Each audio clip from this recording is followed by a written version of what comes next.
رمضان جاي يا جماعة، أنا هصوم معاكم زي الكبار، مفيش أكل لحد المغرب. السحور ده حلو قوي، هاكل كتير عشان أقدر أصبر. يلا يا بطني امتلي قبل الفجر.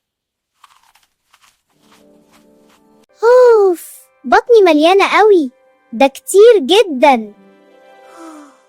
لو عايز تشوف ازاي هصوم اليوم كله وهل هقدر ولا هفشل واسرق الاكل، اخبط لايك واشترك حالا يا وحش. رمضان كريم. الجوع بدأ يغني. نام يا بطني، الصبر جميل. بس ريحة الكنافة لسه في المطبخ، شوية نظرة بس. يا سلام، ده جنة. لا لا، صبر يا قطة.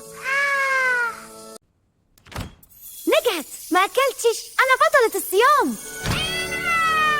اليوم الأول خلص، صبرت والحمد لله. رمضان كريم يا أبطال، بكرة نكمل.